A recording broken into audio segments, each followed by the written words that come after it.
Shut up and sit down. चलिए आइए अब हम लोग पढ़ते हैं 2.4 इन्फ्लुएंस ऑफ एनवायरनमेंट। अब देखिए पर्यावरण का क्या प्रभाव पड़ता है हमारे ऊपर। The settlement of people in any region is very much dependent on its environmental condition. अब देखिए किसी भी क्षेत्र में अगर कोई व्यक्ति रहना चाहता है, वहाँ निवास करना चाहता है, तो उस जगह का वातावरण कैसा है, एनवायरमेंटल कंडीशन कैसा है, यह बहुत महत्वपूर्ण होता है। Environment is taken as the surrounding और condition in which various species, men, animal and plants exist and function. हमारे आसपास का जो पर्यावरण होता है, जो स्थिति होता है, जो वातावरण होता है, जिसमें अलग अलग प्रकार के जो जातियां होती हैं, जैसे मानव हुआ, जानवर हुए, पशु हुए, पेड़ पौधे हुए, वो जीवित रहते हैं और अपना कार्य करते हैं। कहने का मतलब, अब मान लीजिए आप अंटार्कटिक ओशन चले जाइए, वहाँ बहुत ठंड है, बहुत बर्फ़ है, तो वहाँ पे आपको रहना मुश्किल होगा।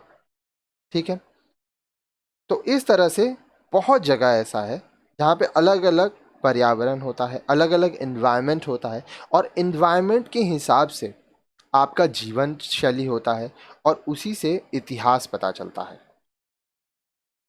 The environment mainly comprises of elements such as climate, landscape, rivers, species of plants and animals, flora and fauna, etc. अब देखिए यहाँ पे जो हम लोग पर्यावरण की बात कर रहे हैं, उसमें किसी भी स्थान का वातावरण, क्लाइमेट कैसा है, लैंडस्केप, भूभाग, ज़मीन कैसा है, रिवर्स, वहाँ पे पानी कैसा है, किस प्रकार के वहाँ पे पेड़ हैं, पौधे हैं, जानवर हैं, ठीक है। फ्लोरा एंड फौना मतलब वनस्पति या प्राणी जगत की बात करें तो इसके हिसाब से चीज़ें होती हैं। Now let us see how environment has influenced the life of people and their history since ancient past. तो आइए अब हम लोग देखेंगे कि किस तरह से पर्यावरण जो है वो लोगों के जिंदगी पर प्रभाव छोड़ता है। ठीक है, उनका इतिहास कैसा है, और ये कब से हम लोग देख रहे हैं, एंशियंट पास्ट, प्राचीन काल से। ठीक है, आगे देखिए यहाँ बोल रहा है A semi-arid region is advantageous to people for settlement purpose.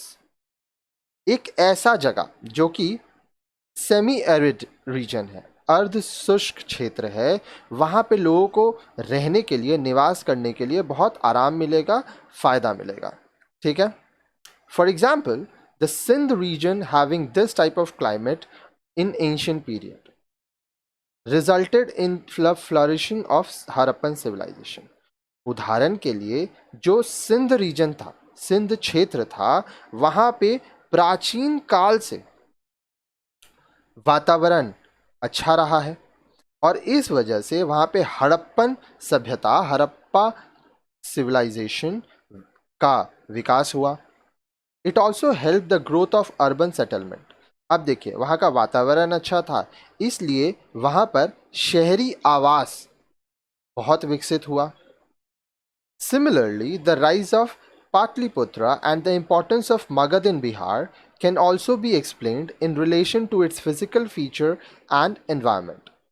इसी प्रकार से बिहार में मगध है, ठीक है, बिहार का पाटलिपुत्रा है, इसका विकास हुआ।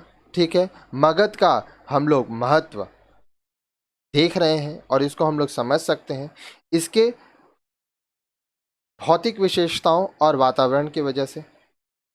Patliputra was surrounded by the rivers namely Ganges, Son and Gantak, which provided natural defense as well as internal communication. अब देखिए पाटलिपुत्र जो है उसके पास क्या है, गंगा नदी, सोन नदी, गंडक नदियां हैं, ये उससे घिरा हुआ है। तो ये जो स्थान है यह इसको सुरक्षा भी देता है, साथ ही साथ यह उसको इंटरनल कम्युनिकेशन, आंतरिक संचार करने का, व्यापार करने का भी मौका देता है।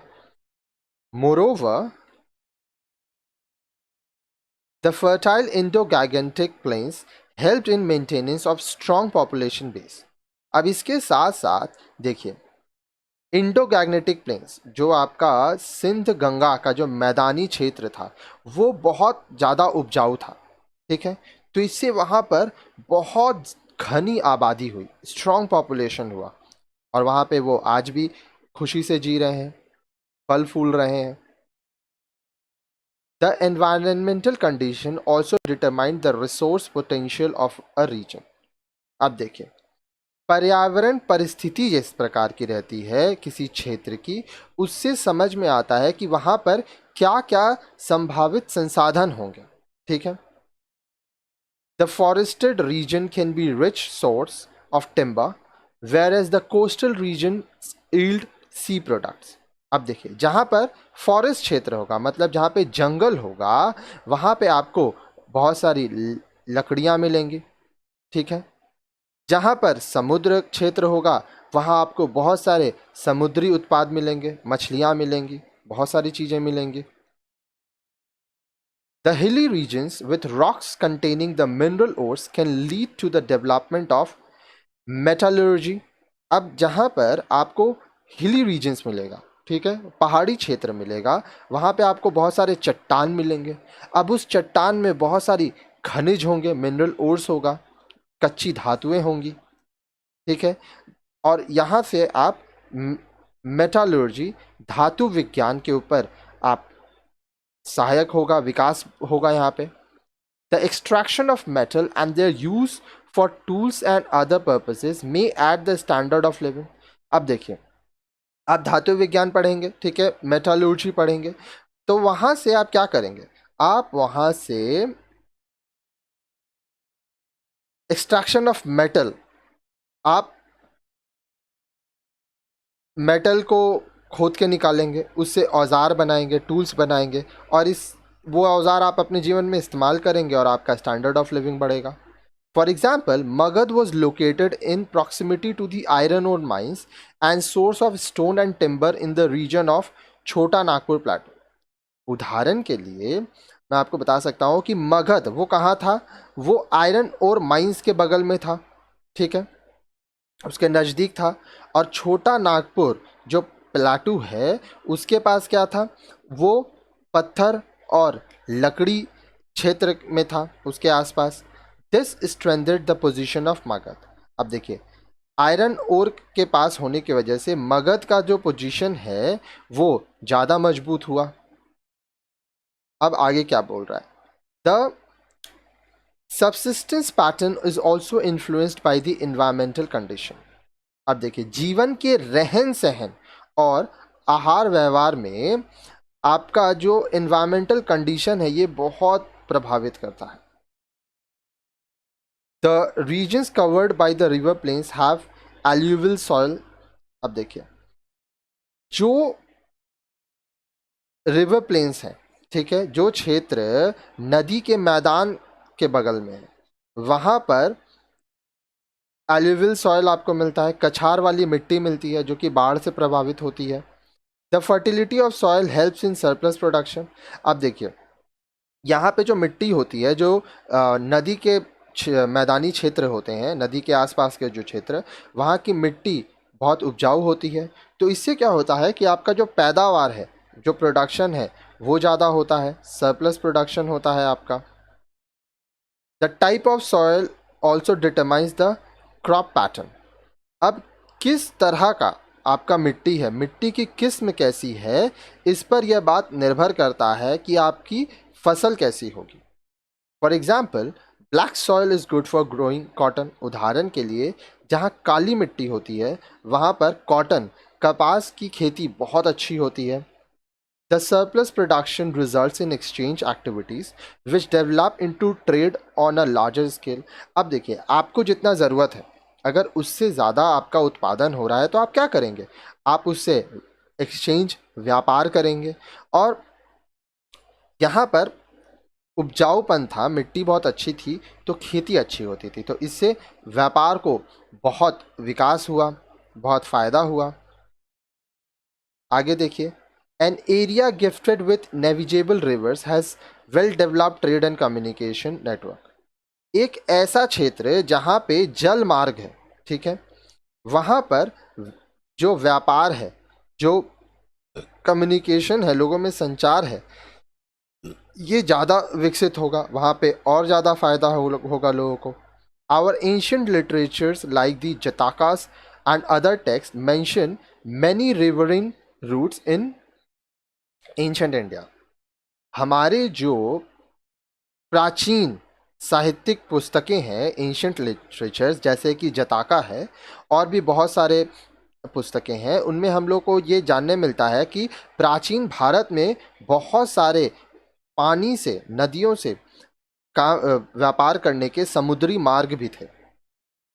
Similarly the coastal routes promote the long distance trade with different countries.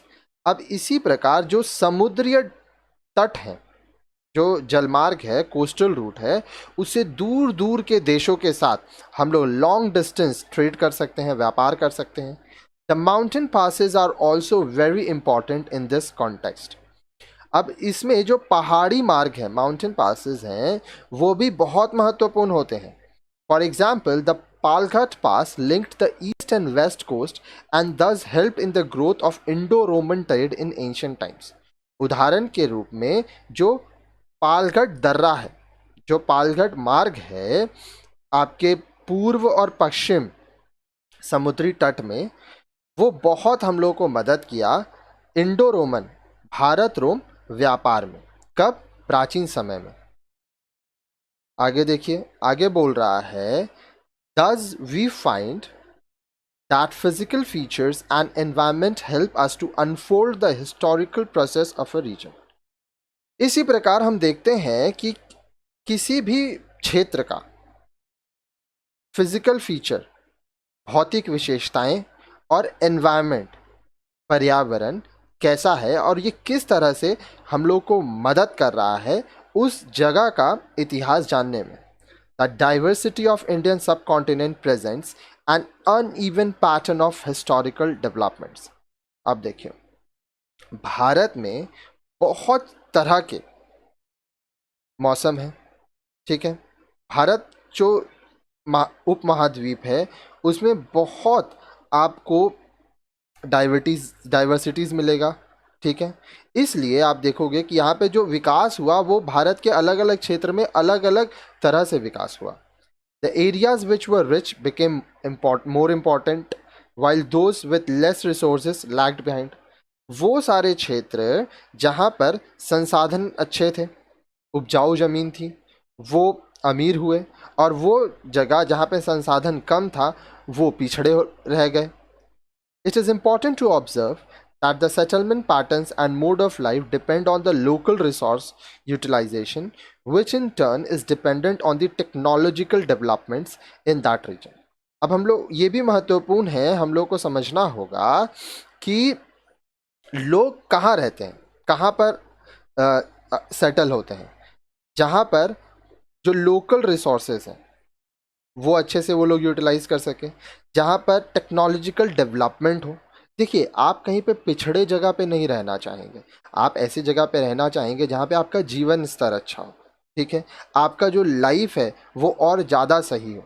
आप ऐसे जगह नहीं रहना चाहेंगे जहाँ पे जीने का स्तर अच्छा ना हो, आपको अच्छे से काम ना मिले, आपको परेशानियाँ हो.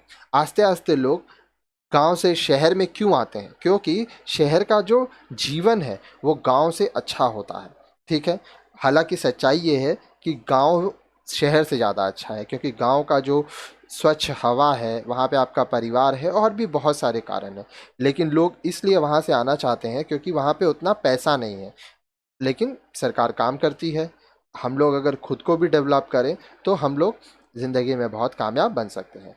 अब नेक्स्ट वीडियो देखिए इस चैप्टर का.